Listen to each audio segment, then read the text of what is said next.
어떻게 건강하게 또 평안하게 사셨는지 모르겠네요. 걱정들 없으셨나요? 걱정들. 뭐 여러 가지 삶에서 고민들, 걱정들은 늘 있기 마련인 것 같아요. 하다못해 오늘 뭘 먹을지도 걱정이 될 수도 있는 것 같은데, 저도 이제 부모잖아요. 부모로서 아이를 키울 때 보면 즐거울 때도 참 많은데 사실 걱정할 때도 은근히 대놓고 되게 많은 부분을 차지합니다. 저희 이제 아들 여성만 봐도 좀 그런 것 같아요. 어, 발달하는 것에 대해서 기대하는 부분들이 있는데 그게 제대로 이루어지지 않을 때 조금씩 걱정을 하잖아요. 아들 녀석이 키가 작아요. 근데 사실 제 아내랑 저랑 다 키가 좀 있는 편이라서 뭐 크게 걱정 안 했지만 너무 이게 좀 잘 안 자라니까 한동안 좀 그거에 대해서 조금 걱정하고 뭐 이랬던 기억이 있어요. 최근에는 또 이빨 때문에 좀 걱정을 했습니다. 이빨이 왜 그러냐면 앞니가 빠지죠.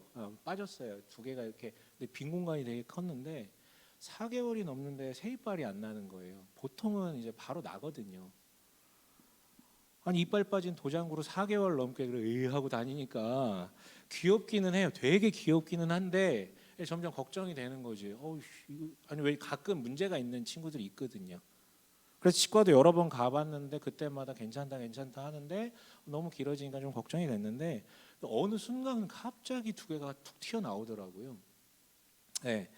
이따가 혹시 볼 일 있으면 밥 먹을 때 한번 유심히 쳐다보고 계세요.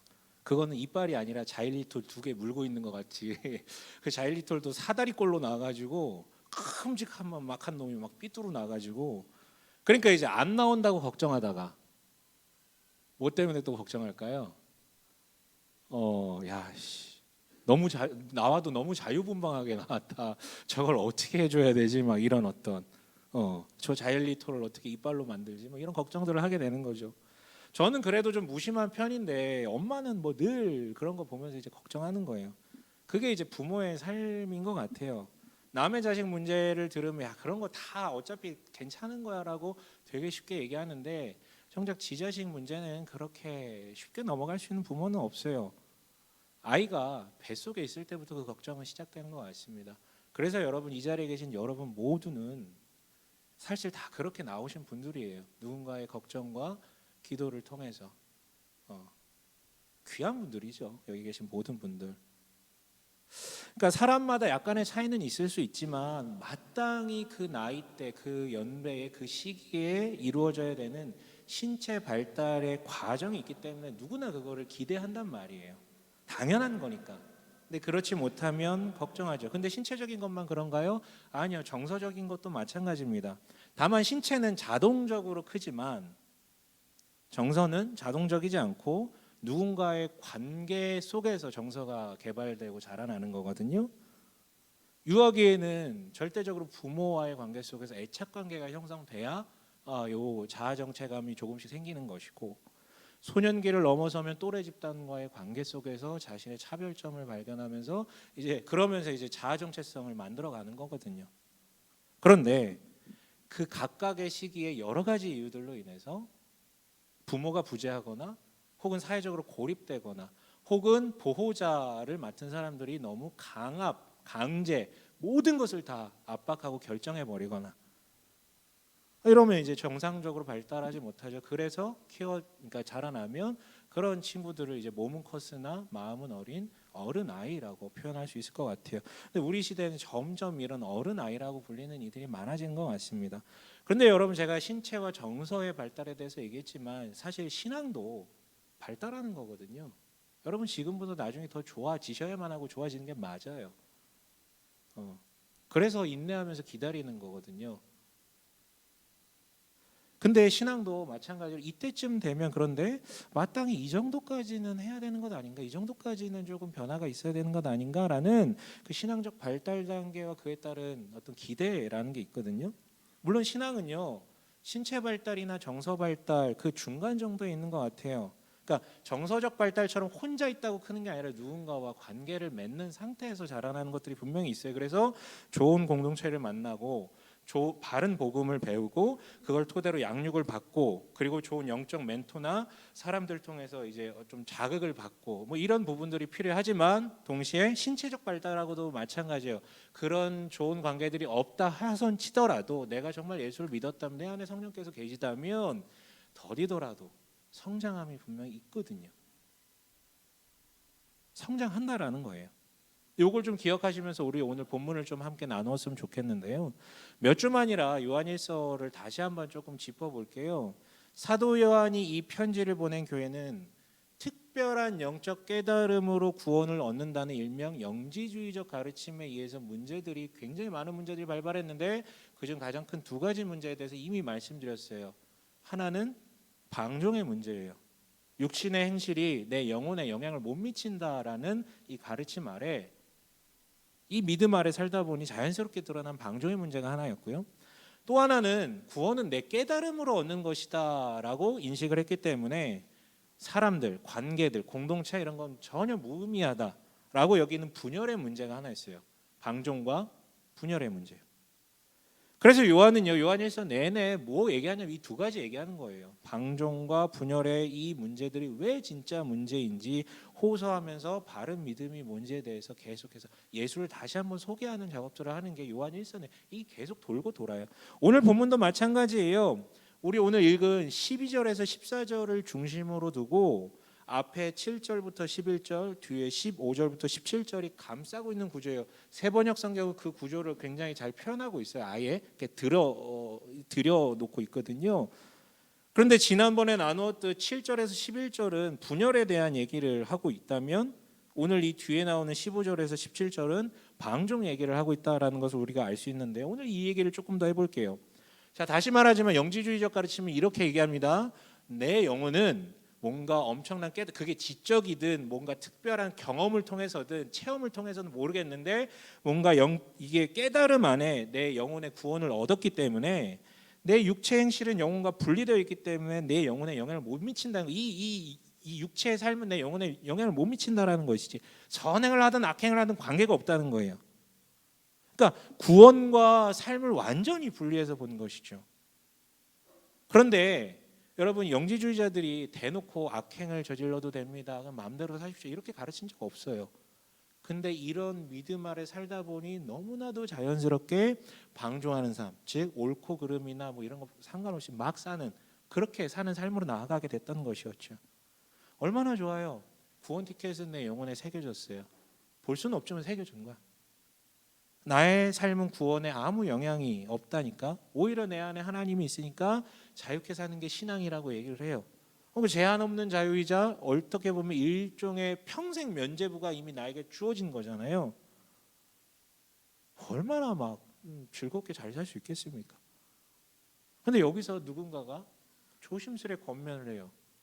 그건 좀 아닌 것 같은데요. 그렇게 사는 삶은 좀 아닌 것 같습니다. 그리스도인으로서. 그러면 이렇게 얘기하죠. 왜 정죄하세요? 당신 바리새인입니까? 사랑이 없으시네. 그러고 보면 당신에게 구원이 없는 것 같아요. 뭐 이런 거 가지고 그러세요? 나아가 이런 얘기를 하는 교인들이 다니는 이런 사람이 다니는 이 공동체에 구원이 없는 것 같습니다.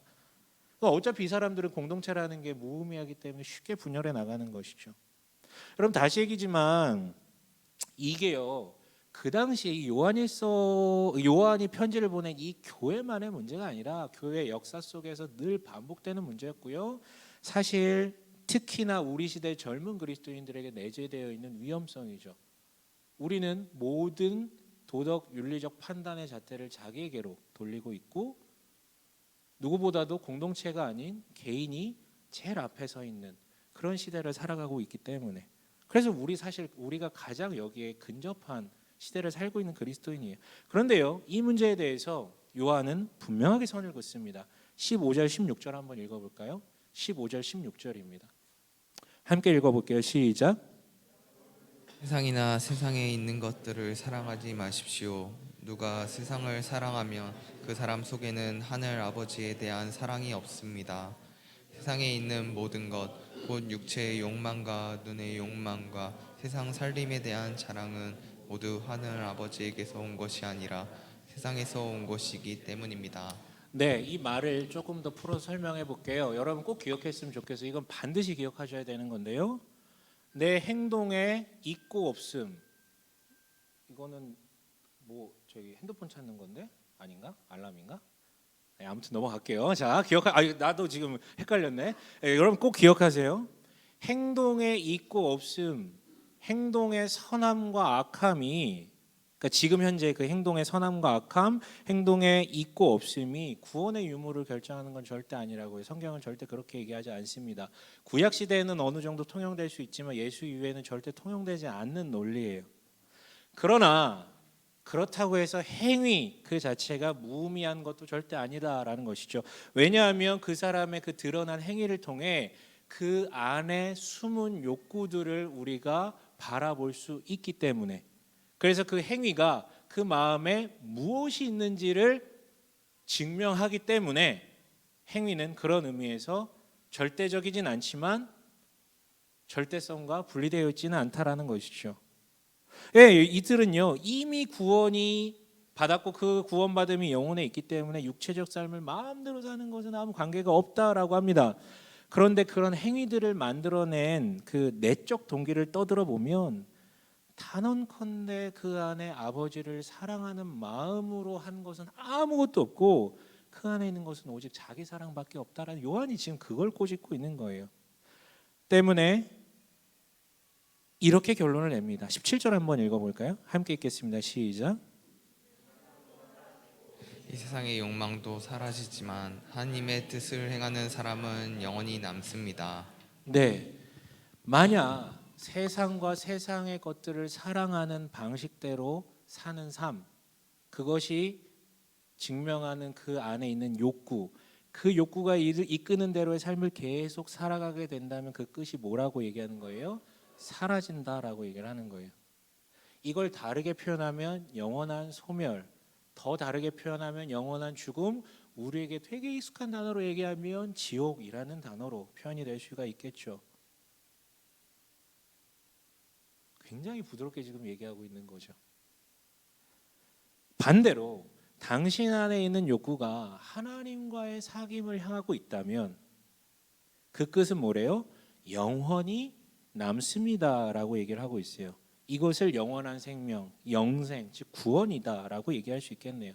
정리하면요, 요한은요 1장 시작할 때부터 계속 동일한 얘기를 해요. 영원한 삶이라는 것, 즉 구원이라는 것은 뭘 통해서만 가능하다고요? 사귐을 통해서만 가능하다고요. 바른 대상과의 사귐이요. 그 바른 대상이 누구예요? 1차적으로 하나님 아버지, 그리고 2차적으로 누구? 하나님 안에 형제자매된 이들과의 사귐을 통해서만 그 구원의 길을 계속해서 가고 그 끝에 영원한 생명이 기다리고 있다라는 것이죠. 그러나 세상과 세상의 것들과의 사귐은 결국 하나님과 형제자매들과의 사귐을 끊어놓기 때문에 결국 그 사람을 영원한 죽음으로 인도한다라는 것입니다. 그런데 다름 아닌 우리의 그 실생활, 행위, 그것이 구원을 결정하는 것은 아니지만 행위를 통해서 지금 그가 누구와 사귀고 있는지를 알 수 있다라는 거예요. 누구를 향해서 열망하고 있는 것인지 알 수 있다라는 것이죠. 그러니 지금 방종으로 나가게 한 잘못된 믿음에서 벗어나 하나님과 형제자매들과의 사귐으로 돌아오라고 지금 아주 부드럽게, 아주 간곡하게, 아주 매너 있게 지금 표현하고 있는 것입니다. 그렇다면 여러분, 주 안의 형제자매를 사랑하면 됩니까? 하나님 아버지를 사랑하시면 됩니까? 어떻게 사랑하실 거예요? 어떻게 사랑할 겁니까?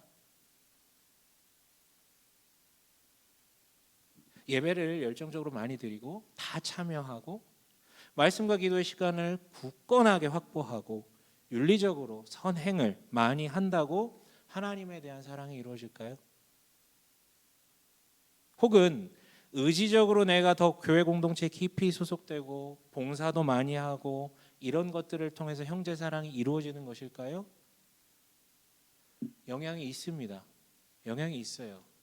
그 자리, 그 환경, 그 습관이 정감들을 만들어내는 부분이 있기 때문에 영향은 분명히 있어야 하지만 이것은 본질이 아니에요.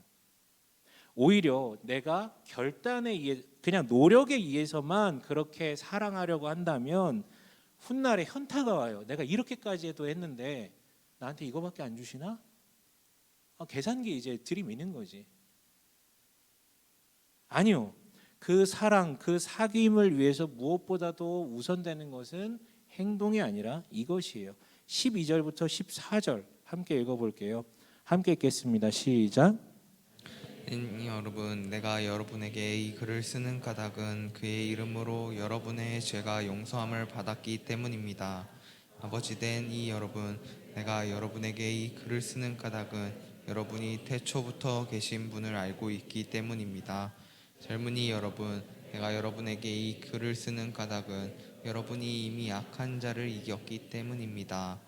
어린이 여러분, 내가 여러분에게 이 글을 쓰는 까닭은 여러분이 이미 하늘 아버지를 알고 있기 때문입니다. 아버지 된 이 여러분, 내가 여러분에게 이 글을 쓰는 까닭은 여러분이 태초부터 계신 분을 알고 있기 때문입니다. 젊은이 여러분, 내가 여러분에게 이 글을 쓰는 까닭은 여러분이 강하고 하나님의 말씀이 여러분 속에 있어서 여러분이 그 악한 자를 이겼기 때문입니다. 무슨 뭐 이렇게 다가오세요? 요한 아저씨 글 더럽게 못 쓰죠. 네, 사실 신학자들도 글을 좀 많이 못 쓴다고 계속 욕하면서 주석들을 쓰더라고요. 네. 근데 재밌는 건 12절, 13절 내용이 14절에 재차 반복돼서 나오잖아요. 근데 그 내용을 보면 이래요. 제가 읊어드릴게요. 그의 이름으로 죄가 용서함을 받았다. 여러분이 강하고 하나님의 말씀이 여러분 속에 있어서 이미 그 악을 이겼다. 하늘 아버지를 알고 있다. 태초부터 계신 분을 알고 있다. 여기서 우리가 주목할 것은요, 호칭의 다름도 아니고 내용들도 아니고요, 주목할 것은 시제예요. 시제. 계속해서 얘기하는 내용수의 뉘앙스가 뭐예요? 이미 이 모든 것이 이루어졌다. 당신은 이미 그렇게 되었다. 그리고 당신은 이미 다 알고 있다. 당신이 이미 강하다. 그래서요, 여러분, 요한은요, 호칭과 내용을 계속 바꿔가면서 얘기하지만 그 말을 시작할 때의 서두는 늘 똑같은 표현으로 시작해요. 뭐라고 표현해요? 내가 여러분에게 이 글을 쓰는 까닭은 이라고 얘기하면서 계속 반복하면서, 내가 여러분에게 이 글을 쓰는 까닭은 자녀들아 막 이러면서, 그러니까 내가 이 글을 쓰는 까닭은 네가 이거를 하라 마라 이거를 강조하고 싶은 게 아니라 여러분에게 예수로 인해서 어떤 일이 일어났는지, 그래서 여러분이 예수를 통해 이미 어떤 존재가 되었는지를 기억나게 하기 위해서 계속해서 얘기하고 있다고, 쓰고 있다고요. 그것들이 다시금 기억나서 옛날 것이 아니라 과거의 것이 아니라 지금 여기 현재 나의 것이 된다면 당신의 시각이 조정될 것이고, 그렇다면 자연스럽게 당신 삶도 변할 것이기 때문에 내가 여러분에게 이 글을 쓰는 까닭은 당신들은 이미 이런 존재다. 예수께서 이미 당신들을 이렇게 하셨고 그래서 당신들이 이미 이렇게 바뀌었다. 기억하라. 기억하라. 이 얘기를 하고 계신 거예요. 예, 요한은 호소합니다. 조금 여러분 신앙적으로 살다 보면 도피하고 싶을 때가 와요. 나는 안 되나 봐. 나는 의지력도 부족하고 몸도 별로 안 좋고 나는 안 되나 봐. 너무 자주 넘어져. 그래서 도피하거나, 혹은 어떤 분들은 반대로 기적의 논리를 끌어와서 그렇게 살아도 전혀 문제없어. 마치 오늘 이 영지주의자들처럼, 혹은 이 시대 구원파처럼. 그런데 도피하거나 아니면 변명하거나 자기 합리화하거나 이쪽으로 너무 쉽게 가지 말고 지금 네가 할 것은 네가 누구인지, 예수로 인해 너에게 이루어진 일들을 기억하라고 지금 요청하고 있는 것이. 지금 여러분 이 교회 상황 꼬라지가 난리도 아닌데 요한은 그냥 이거 얘기하고 있어요. 막 죽일 듯이 혼내고 이렇게 해라 저렇게 해라가 아니라 제발 너희가 누구인지 기억하라고. 당신이 무엇을 믿는지, 그리고 당신은 충분히 강하다고요. 여러분 이 자리에 계신 분들 중에 무언가를 선택하거나 행동에 결정하는 가운데 고민하고 계신 분들에게 꼭 말씀드리고 싶은 게 있어요. 실수할 수 있는데요, 뭔가를 결정하기 전에 꼭 고민해 보십시오. 저지르고 후회할지도 하지 마세요. 조금이라도 마음이 불편한 것들이 있다면 저지르고 후회하지 마세요. 계속해서 마음에 안고 가게 됩니다. 내 욕구가 원하는 것을 하지 마시고 내 영혼에게 필요한 것을 하십시오. 마음 가는 대로 막 살지 말고 진짜 옳은 게 뭔지, 내 영혼에게 필요하고 옳은 게 뭔지 그것을 고민하고 필요한 걸 하라라는 것이죠. 좋은 것을 하지 마시고요, 옳은 것을 하십시오. 옳은 게 결과적으로는 좋음으로 다가옵니다. 요한의 표현을 빌려 말씀드리자면, 제가 여러분에게 이 말들을 하는 까닭은 세상과 세상의 것을 사랑함의 결론은 정해져 있기 때문이에요. 그것은요, 당장에 막 기쁨과 쾌락으로 다가올 수도 있지만, 즐거움으로 다가올 수도 있지만, 내가 모르는 사이에 부지 중에 지금부터 당신을 죽음의 그늘로 이끌 것이고 훗날에는 영원한 죽음으로 이끌 것입니다. 그러나 하나님과의 사귐, 주 안의 형제 자매와의 사귐은 지금 당장 좀 버거워 보여도 결국은 당신을 영원한 생명으로 이끌 것입니다. 성경은 계속 그 얘기하고 있으니까요. 무엇보다 여러분, 내가 누구인지, 자신이 누구인지, 교회까지 와서 하나님 이야기를 듣고 있는 내가 누구인지 꼭 기억하십시오. 여러분, 당신은요, 아버지께서 피를 흘리시면서까지 살려주신 그의 사랑하는 자녀이자 하나님의 자부심이라는 것이죠. 사람들이 내 가치를 폄하해도, 내 스스로 나를 봐도 답이 없어 보여도, 아니요, 하나님께서 핏값 주시고 사신 그의 사랑하는 자녀입니다. 여기서 이렇게 말씀을 마무리하고 싶은데, 이게 이제 12절에서 14절, 우리 오늘 읽은 본문이 얘기하는 주된 메시지 하지만 이 12절에서 14절은 꼭 확인해야 될 또 서브 아주 중요한 메시지가 하나 있어서 이 얘기를 좀 나누고 싶어요. 요한은요, 지금 이 교인들을 향해서 부를 때 호칭을 3개로 굉장히 다르게 지금 쓰고 있어요. 의미가 있겠죠. 자녀 혹은 어린이가 하나고, 젊은이가 하나고, 세 번째로 아버지가 하나거든요. 근데 이 다른 호칭들은 그저 그 교회 교인들 모두 절 연령대를 부름으로 모든 교인을 아우르기 위한 이 호칭의 다름이다라고 얘기하시는 분들도 있지만, 영적 성숙도에 따라서 이렇게 다르게 불렀다라는 것이 이제 정설이에요. 근데 사실 저는 나이에 따라서 불렀든 영적 성숙도에 따라서 불렀든 이게 무슨 큰 의미가 있나 싶어요, 이 구분이. 왜냐면 저는 한두 번 말씀드린 적이 있는데, 실제 나이, 실제 이제 육신의 나이, 사회적 나이를 기준으로 한 인생의 발달 단계와 영적 성숙도, 그 발달 단계가 어느 정도는 비례한다라고 생각을 하거든요. 저는 이거 확신해요.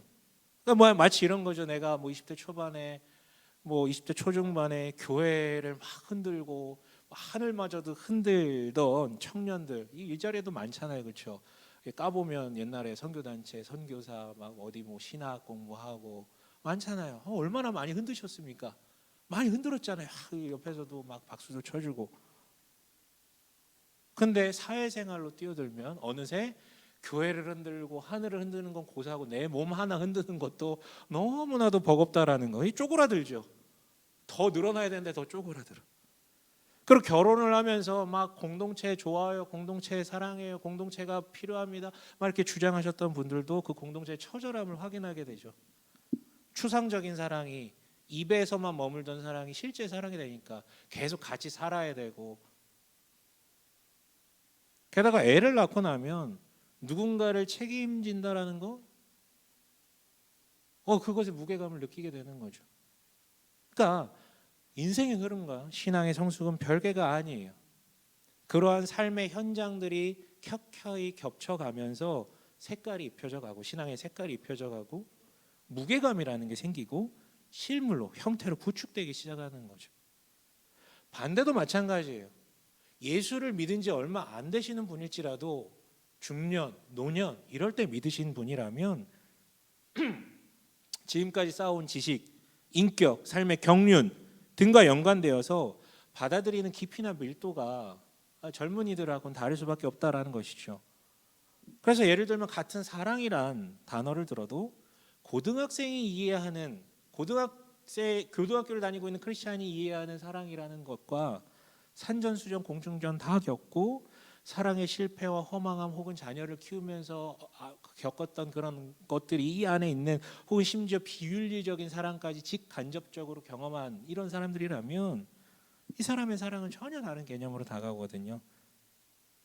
그래서 사실은 이 육체적 나이와 영적 성숙도가 저는 비례한다고 생각하는데, 어쨌든 이 영적 성숙의 단계를 한번 조망해보고 그 시기에 각 시기의 그 과업과 를 확인하면서 자기한테 한번 적용해 보았으면 하는 마음이 좀 있어요. 먼저 맨 처음에 등장한 것이 우선 어린이입니다. 이들에게 요한은 이렇게 얘기하죠. 12절에 보면 그의 이름으로 여러분의 죄가 용서함을 받았다. 14절에 보면 이미 하늘 아버지를 알고 있다. 여러분, 본문은 기본적으로 지금 뭔가 잘못 가고 있는 교회 성도들을 향해서 지금 메시지를 주고 있는 거잖아요.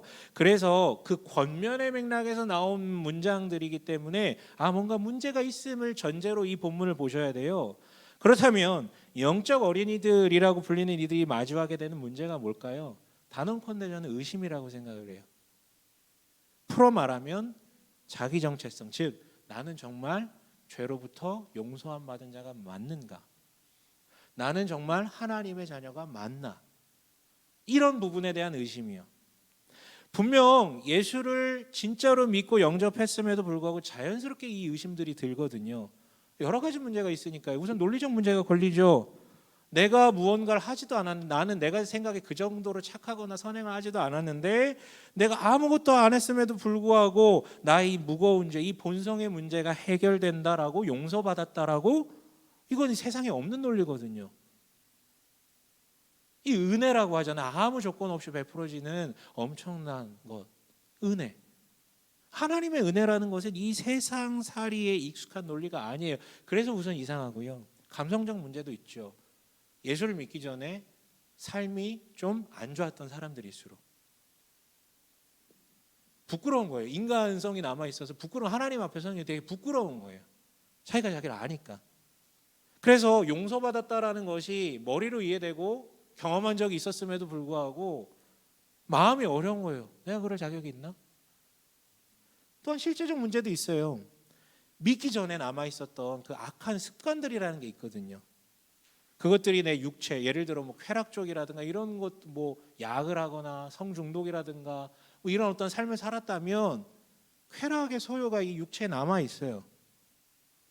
정서도 마찬가지죠. 습관적으로 부정적 생각과 뭐 판단하고 이기적이고 미워하고 이렇게 살던 이 정서적 습관들이 남아 있어요. 예수를 믿어도. 심지어 관계 같은 것도 여전히 남아 있는 거죠. 예를 들어 아버지로부터 너무 많은 학대를 받았어. 너무 밉죠. 그 인간이, 그 사람이 내 인생을 이렇게 만들어 놓은 것 같으니까. 그러다 보니까 그도 밉지만 그런 어떤 미움과 분노가 자신의 정서를 지배합니다. 그러나 어느 날 예수를 믿고 죄의 용서 가운데 자유함을 맛봤습니다. 그러나 관계적으로 바뀐 건 없죠. 그 사람은 여전히 내 아버지고 여전히 그 사람과 함께 살아야 된다면 실제적 문제들이 계속 발생하게 되거든요. 지금 제가 관계만 예로 들었는데 육체나 정서적 습관도 마찬가지예요. 이런 이유들로 인하여서 내가 정말 용서받은 건 맞나라는 의심에까지 이를 수밖에 없게 된다는, 이게 너무 당연한. 그래서 여러분, 여기서 꼭 말씀드리고 싶은 말씀은요, 이건요 누구에게나 찾아오는 과정이라는 거예요. 저는 오히려 반대로 얘기하고 싶어요. 의심을 안 하는 그 사람이 이상한 거라고요. 그 지금 실제로 진지하게 복음을 마주하고 있지 않다라는 얘기예요. 어떻게 우리 사는 모든 게 다 부정하고 있는데 어떻게 의심이 안 들어요? 그래서 여러분, 당연한 거예요. 자연스러운 거예요. 그래서 영적 어린이들의 과제는 이거죠. 한 단어로 은혜. 즉 내가 잘 살아서가 아니라 은혜로 내가 예수를 믿고 새로 태어났다라는 사실, 또한 은혜로 이미 내가 특별한 존재가 되었다라는 그 사실, 이것을 내가 진짜로 수용하고 받아들이는 그 과정 가운데로 참여하는 것이요. 그런데 여기서 걸려 넘어지는 사람들이 되게 많습니다. 의심이 오는 것은 되게 당연한 건데 의심이 꼬리에 꼬리를 물고 깊어지다 보면 신앙 때문에 오히려 자기를 비하해요. 자격이 없다고 막.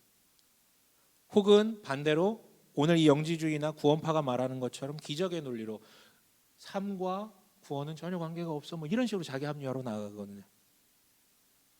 아니면 교회를 아예 떠나버리죠. 제 주변에 되게 많은데요. 여러분 주변에도 분명히 있으실 거예요. 교회를 떠났는데 오고 싶다라는 말은 종종 하지만 좀처럼 오지 않는 분들. 공통점이 있더라고요. 똑같아. 뭐냐면 그 사람들에게 기독교는요, 은혜가 아니에요. 은혜가 아니고 보상이에요. 한 만큼 받는 거. 그래서 돌아가고 싶은 마음은 있는데 돌아가면 뭘 또 열심히 해야 된다라는 그 압박이 먼저 떠오르고, 혹은 내 삶의 꼬라지가, 현재 삶의 꼬라지가 교회에 갈 정도의 수준이 안 된다라는 자기 그 판단 가운데 못 돌아가죠. 그래서 여러분, 이 어린 시절이 너무 중요해요. 어리니까 좋은 부모 밑에 있어야 되는 거거든요. 그러니까 좋은 교회 공동체에 속해서 하나님이 심판과 보상 구조로 우리를 대하시는 것이 아니라 은혜라고, 하나님이 은혜이심에 주목할 수 있게끔 양육을 받고 공동체 사람들을 통해서 그 은혜 경험, 간접 경험들을 하는 것, 그런 영적 부모들을 통해서 돌봄을 받는 이런 시기가 필요한 것 같습니다. 두 번째는요, 젊은이에요. 요한은 젊은이에 대해서 이렇게 얘기합니다. 13절에 보면요, 여러분이 이미 악한 자를 이겼다. 14절에는요, 여러분이 강하고 하나님의 말씀이 여러분 속에 있어서 여러분이 그 악한 자를 이겼다라고 얘기를 합니다. 여러분, 이 젊은이들의 어린아이들과 다릅니다. 그래서 예수를 통해 죄를 온전히 용서받았다는 것을 진짜 믿어요.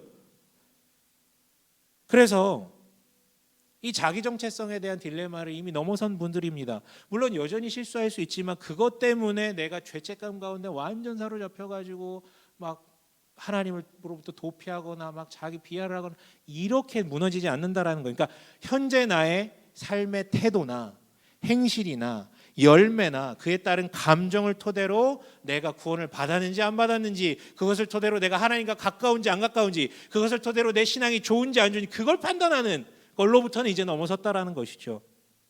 그렇다면 이들의 문제는 무엇입니까? 이들의 문제는요, 자신이 충분히 강하다라는 것을 부정한다라는 거예요. 여전히 자기를 미숙한 자로 평가하면서 겸손을 가장한 자기를 미숙한 자로 평가하면서, 유아들이 자기 부모들을 어떻게 봅니까? 유아들이 자기 부모를 너무 막 사랑할까? 인격적으로? 본능적인 부분이 있을 수 있겠지만 인격적인 사랑은 아니에요. 유아들은요, 그냥 부모를 마치 고양이가 사람을 집사처럼 보듯 유아들은 자기 부모를 자기 집사처럼 봐요. 근데 마치 이미 젊은이가 되었음에도 불구하고 여전히 어렸을 때나 하는 짓, 즉 하나님이 어떤 하나님이야? 나를 위해 존재하는 하나님. 이 개념 안에만 머무르는 거예요. 내가 원하는 거 주신, 내가 필요할 때만 찾고, 그리고 끝까지 조금 괜찮은 어른들의 돌봄만 받으려고 하는 상태. 이게 바로 다름 아닌 어른 아이의 상태죠. 그래서 젊은이들의 과제는 한마디로 자립입니다. 이미 악을 이긴, 이미 강한 자로서요, 이제는 어떤 나를 지도하는 목사나 영적 리더 혹은 육적 부모든 이 부모들로부터 독립하는 겁니다. 예를 들어서요, 이런 거예요. 부모와 자녀가 같은 교회 다닐 수 있죠. 그거는 아주 숭고하고 좋은 전통일 수 있어요. 단, 그건 자기의 선택이어야죠. 다 큰 어른이라면, 청년기 이상이 된 어른이라면 부모와 같은 교회를 다니더라도 그건 자기 선택이어야 되는 거예요. 부모의 선택이어서는 안 되죠. 즉, 누구를 절대 의존함 없이 자신이 자기의 하나님 아버지께 직접 물으면서 그렇게 주체적으로 선택해 나가는 그런 상태예요. 이것이 어떻게 가능한지에 대해서는 요한은 분명한 단서를 제공하고 있습니다. 뭐라고 얘기하고 있습니까? 하나님의 말씀이 여러분 속에 있어서 당신들은 이미 강하다라고 얘기를 하고 있잖아요. 여러분, 자립을 위해서는 결국은요, 누군가를 통해 전달받는 말씀을 넘어서 자신이 하나님의 말씀 앞에 서서 그 하나님의 말씀 내 속에 이르게까지 자가적으로 묵상하고 적용하고 도전하는 훈련이 필요한 거예요. 이게 가능할 때 자립하여서 젊은이로서 살아갈 수 있다는 것이죠. 동시에 부모를 통해서 혹은 누군가가 맺어준 관계가 아니라 자기 스스로 영적 형제 자매들을 찾으며 새로운 영적 관계들을 만들어가는 그런 부분들, 이것도 젊은이들의 과제입니다. 마지막으로는요, 아버지라고 표현된 분들이 있죠. 아버지라고 표현된 분들은 13, 14절 다 똑같아요. 뭐라고 되어 있습니까? 태초부터 계신 분을 알고 있다. 이 사람들은요 예수를 너무 잘 알아요. 그러니까 하나님의 아들 예수를 통해 일어난 일들로 인하여서 모든 것이 이루어졌음에 대해서 너무나도 확고하게 알아요. 은혜의 논리도 알고요. 심지어 뭐까지 알아요? 지식적으로도 충만해서요. 지금 태초부터 계셨던 분이라고 지칭하고 있어요. 예수를요. 좀 이상하지 않으세요? 자, 그러니까 뭐냐면 남들이 다 알듯 예수가 바로 하나님의 아들이시고 십자가를 짊으셨고 구원을 행하셨다라는 것을 넘어서 하나님의 아들을 넘어서 그분은 하나님 본인이셔서 태초에 이 세상을 지을 때부터 그 자리에 계셨고 같이 사역하셨다라는 신학적으로도 너무 정확하게 알고 있는 사람들인 거예요. 그래서 흔들림이 없어요. 영지주의자들이 뭐라고 얘기를 해도 안 흔들려요. 뭔지를 정확히 아니까, 분별이 되니까. 그렇다면 여러분 이 아버지들의 문제는 뭡니까? 문제 잡을 게 없을 것 같은데 아니요. 제가 이미 말씀드려 버렸어요. 이들의 문제에 대해서 뭐요? 잘 아는 것, 너무 잘 아는 것. 그게 아버지인 동시에 그게 이 사람들의 가장 큰 문제예요. 이들은 예수만이 아니라 신앙의 구조, 신앙생활에 대해서도 너무 빠삭하고 익숙해요. 신앙만 그런가? 아니요. 인생의 연륜도 있기 때문에 세상의 흐름들, 인간들에 대해서도 너무 빠삭해요. 즉 내가 다 안다, 내가 다 해봤다, 다 예상 아래 이루어지기 때문에 어느새 문제가 뭐냐면 새로울 게 없다고 생각하면서 무료한 가운데 빠져들어가게 되는 거예요. 그리고 그게 전통화되고 그게 남을 죽이는 도구가 되고 이렇게 해야 되는 거야 라고 하면서 더 이상 경탄이 없어요. 그 삶에 불효해지고요. 아이들의 특징이 뭔지 아십니까? 아이들은요 모든 게 경탄이에요. 이렇게 소리 지르고 이러는 아이들의 눈을 이렇게 지켜보고 계세요. 지켜보고 계시면요 그 사람들은 우리 이 어른들의 동태 눈과 다릅니다. 달라요. 피곤해 찌든 눈하고 달라요. 모든 게 다 경탄스러운 거예요.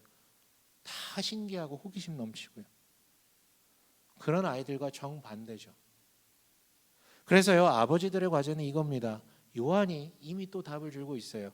태초부터 계신 분이다라고 얘기하고 있죠. 즉 예수는요 죄의 문제만 해결하신 구원자로 끝나신 게 아니라 어떤 분이라고요? 태초부터 계셨던 분이라고. 이 말은 구원자만이 아니라 어떤 분이세요? 창조하신 분이고 창조하셨기 때문에 지금에 이르기까지 이 모든 세상 우주 만물을 주관하셨던 분이다. 그러니까 책임지시고 이끌고 오셨다라는 분이에요.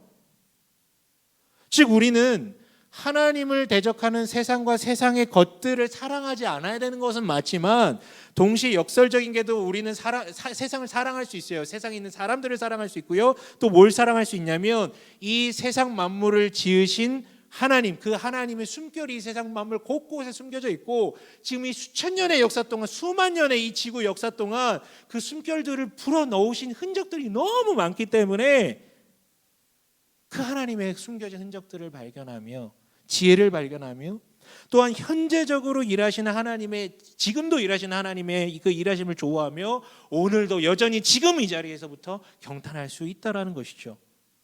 그래서 여러분 아버지들은요 이제 그의 터전이 성경, 교회 여기서부터 시작했지만 아버지들이라면 이제 성경, 교회로부터 나아가 세상으로 나아가요. 세상으로 나아가지 지경이 넓어져야 되는 거예요.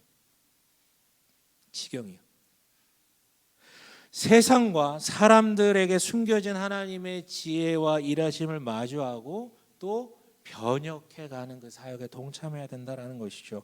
그렇다면 그 사람이 아무리 모든 것을 아는 아버지일지라도 오늘 여전히 경탄할 거예요. 왜? 하나님은 늘 매일 새롭게 뭔가 일하시고 계시기 때문에. 그리고 여러분 우리가 아무리 초천재라도 이 수천 년의 문명을 통해서 이루어진 모든 것에 대해서 이해할 수 없잖아요. 그래서 여러분 늘 새로워요.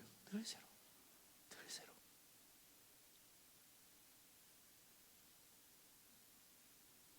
그래서 아버지라도 늘 성장할 수 있는 것이죠. 여러분 물어볼게요.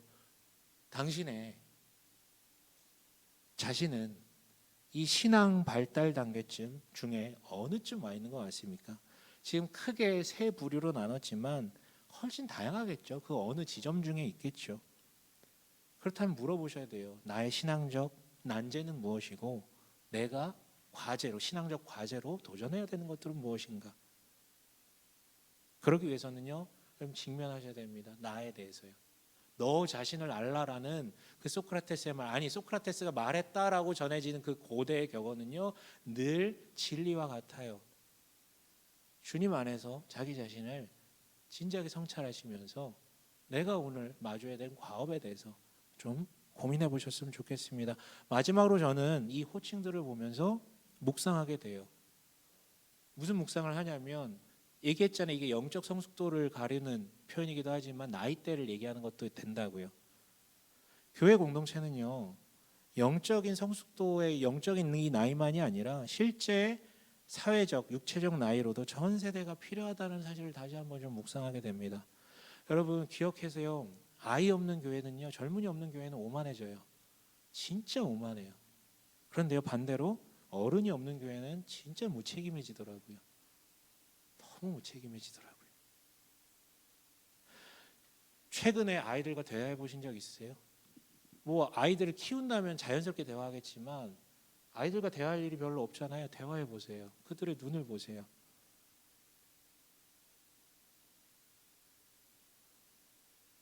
그 아이들과 어울리다 보면 순수한 시각으로 다시 한번 자신의 삶이라든가 신앙을 성찰해 보게 돼요. 혹은 막 예수 믿은 사람들과 대화해 보세요. 영적인 진짜 유아들, 육체적 아이들이나 이 영적인 유아들이나 결국 이분들하고 대화하다 보면 순수한 시각으로 나의 이 그냥 어떤 뭐 전통화돼 버린 루틴화돼 버린 이런 것들을 좀 다시 한번 성찰할 수 있게 되죠. 왜냐하면 그분들은 잘 모르거든요.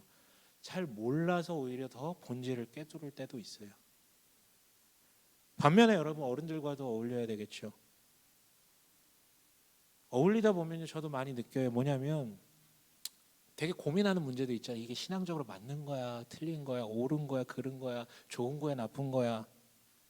근데 때로는 어떤 사안이 그런 신앙적 옳고 그름의 문제나 내 개인의 문제가 아니라 그냥 인간이라면 누구에게나 언제든 찾아올 수 있는 문제일 수 있다라는 것들을 그 대화를 통해서 좀 깨닫게 되더라고요. 내가 이렇게까지 고집할 필요가 없는 건데, 매몰될 필요가 없는 건데.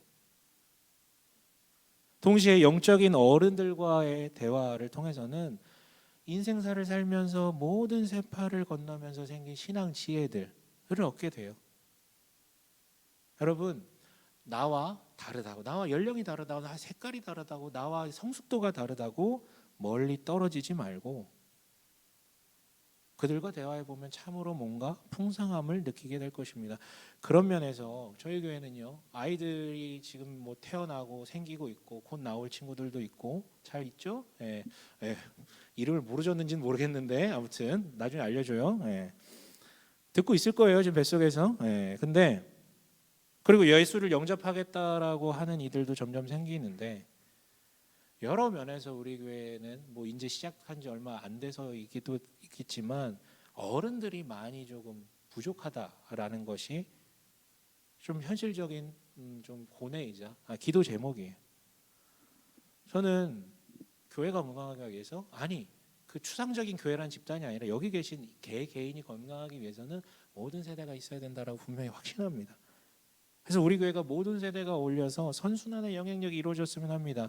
여러분 예수 안에서 자신의 현재를 확인하고 모든 육적 영적 세대가 더불어 함께 이어져서 우리가 계속 성장하며 풍성한 삶으로 풍성한 열매를 맺길 주의 이름으로 간절히 축원합니다.